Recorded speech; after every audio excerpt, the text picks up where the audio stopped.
All right, go. There are lots of things that I believe. When people ask me, what do? I tell them I'm an economist.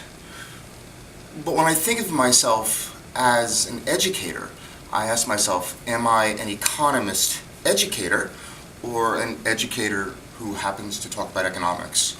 And I think that in order for us to be successful as economics educators, we have to be first and foremost successful as educators. What does it mean to be a successful educator?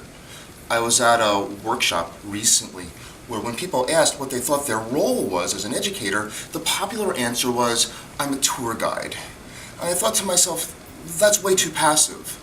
Because what we want for our students, what I think we all want for our students, is for our students to learn to be able to think like economists. And not just to think like economists during the semester. We want them to think like an economist when they're outside of the classroom, and we want them to think like economists for the rest of their lives. How do we structure an environment so that we can be successful as educators?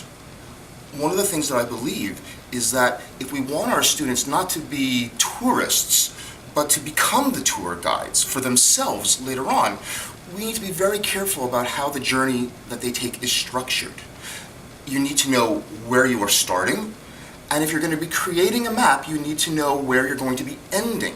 And if you're going to be stopping off at certain points along the way to point out interesting features, it's important to know why those features are interesting.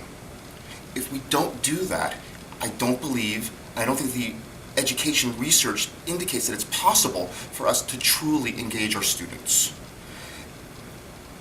I start my class off, with what we call the central question. This will be familiar to those of you who are aware of the literature on critical thinking. And I repeat this question throughout the semester. And the central question that I have seems pretty obvious, which is when you walk into a store, you can find the things that you want to buy at the price that you're willing to pay for it. How did that happen?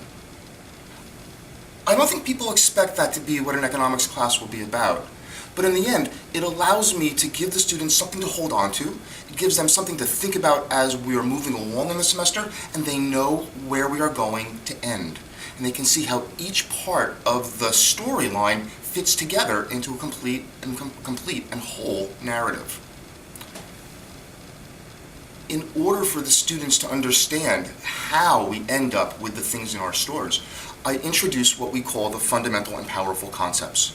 The fundamental and powerful concepts that I use in my intro class is I talk about choice.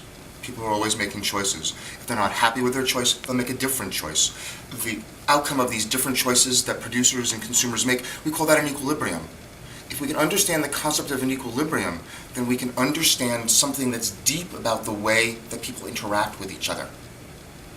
And we also want to be able to judge whether or not the equilibrium outcomes that we see are good outcomes. Are they efficient outcomes? If we can get our students to understand that people are making choices, and it's important to understand that if you don't like your choice, you will change, then we can get our students to see that every time people are making a choice, they're making the same kind of a choice. A story that I use with my students is I ask them, imagine that there's a high-toned film. And the example that I had used a few years ago was The King's Speech. And I said, suppose you're a fan of high-toned movies, and you're standing online to see a high-toned film.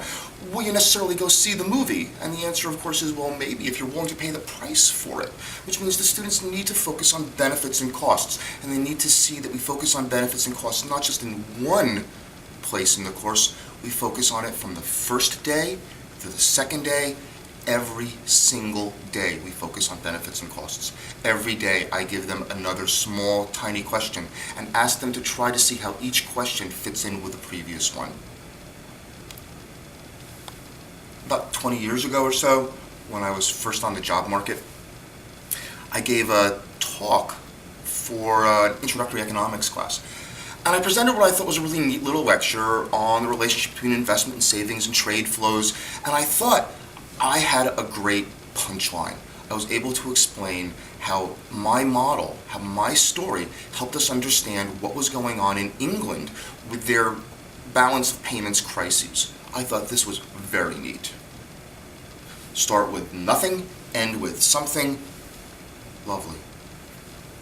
The dean of the college spoke to me afterwards, and he said, that was a nice talk, but it would have been more effective if you had started off by saying, there's this interesting fact in the world, and I'm going to try to explain it. And the way to do it is by focusing on the relationship between investment and savings. In other words, we start with the question at the beginning of the lecture.